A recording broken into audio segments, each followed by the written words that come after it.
Today we got a brand new blog post on Forza Horizon 6, which is a deep dive on how the campaign will work, how the progression will work, including old details we know from the Dev Direct, as well as brand new information. So let's dive in. So as we know already, Forza Horizon 6 has progression once again, just like Horizon 1 and Horizon 2, which as someone who's played those games, I am so glad that they have gone back to their roots. And if you haven't played those and have only played from 3 to 5, you will be thankful that we actually have progression again. In Horizon 6, you will start off as a tourist in Japan with the dream of joining the Horizon Festival. You won't be starting off as a superstar like Horizon 4 or a racing champion like Horizon 5, and you'll need to build a name for yourself to become a Horizon legend.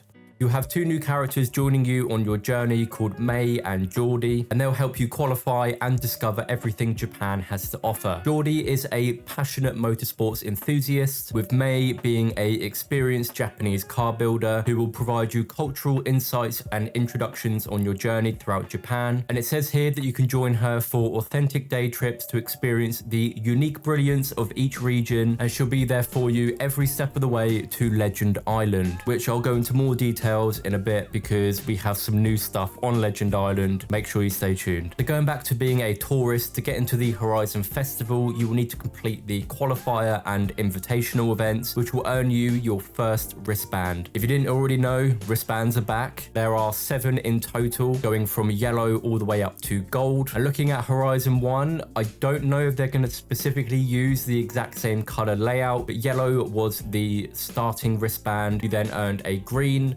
blue, pink, orange, purple, and gold. Later in the blog, it does say that a purple wristband will also be a thing, so if they do go in this exact color order again, there you go. If not, I'm sure we'll find out nearer the time. In Horizon 6, races are a curated experience which require you to enter using a specific set of cars in road, dirt, and cross-country events. With each new wristband that you earn, you'll be invited to compete in more events around Japan, and as you rise through the ranks of the Horizon Festival, these races will feature car themes, challenging you to master faster, more thrilling cars. Completing festival events as well as activities like PR stunts and skills will help you progress towards your next wristband.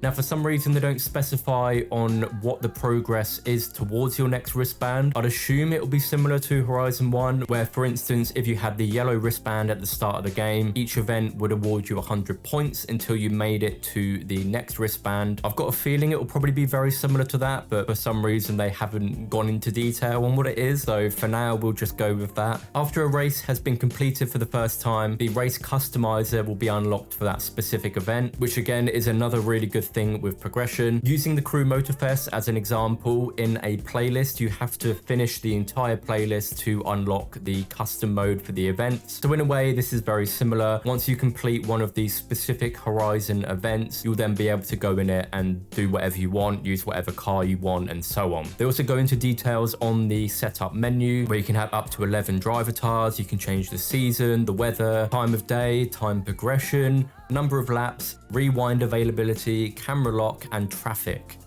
And you can also pick each individual car that is permitted for the event, which I think is really cool. Once you've earned enough progress on a certain wristband, you'll then be given a wristband event, which will earn you your next level. These include showcase events, with an example of one of these being the Chaser Zero showcase event, which we actually saw at the end of the Developer Direct, which is Horizon's own racing mech. There will also be brand new Horizon Rush events, which feature exciting locations at Tokyo City Docks, Totoyama Ski Resort, and the Irokawa Space Center. Horizon Rush events are, to what they sound like so far, a gymkhana. You'll complete obstacle courses as quickly as possible to earn the maximum stars, and throughout the course there will also be splits with your track time, helping you improve, whether that's going for 3 stars or to top the leaderboards. So as mentioned before, there are 7 festival wristbands within Horizon 6. Once you reach the gold one and complete it, you will then become a Horizon legend, which grants you access to Legend Island, an exclusive area reserved for the greatest drivers, featuring the challenging Legend Island circuit and unique events including, and I quote, "our longest Goliath event ever,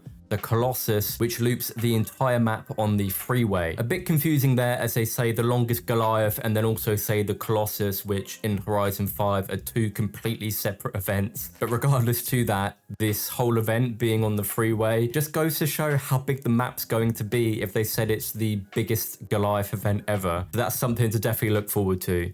Now you may be thinking, I just want to jump into Horizon 6 and drive around and explore the map. I don't want to do the progression-based career mode just yet. Is that still an option I can do? Yes, to an extent. Let's talk about it. With the Horizon Festival focusing on earning wristbands and becoming a Horizon legend, Discover Japan is all about obtaining stamps, which is a system inspired by Japan's stamp collecting history. This involves taking photos whilst you're cruising the roads of Japan, delivering food as a side hustle, collecting new cars, or playing through Horizon stories. You'll always earn progress towards your next stamp. There are also toge battles and street races, which are part of the Discover Japan experience, which are the perfect place to race the cars you might not be able to use yet in the festival events. Where the Horizon Festival experience are structured and restricted events, hypercars apparently can't be used in festival races until you've obtained at least the purple wristband, which going back to Horizon 1 is the second to last wristband that you get, so it's quite a long way away. This means players who want to stay engaged in the stricter progression system can do that in the official Horizon events, whilst others who want to immediately jump into the fastest cars will have unofficial events as part of Discover Japan. There's also more things that you'll get by collecting stamps in your collection journal, such as new player houses around Japan with customizable garages, barn find rumors, which finally confirms that barn finds are in the game. We did have a hint towards it before, but now it's literally in front of my face. They are back. And lastly, the estate, which is a mountain valley where you can build and decorate directly in the open world. So that is exactly how you get all of those. You'll track your campaign progression across both Horizon Festival and Discover Japan in the collection journal. Each of these paths can be progressed at your own leisure.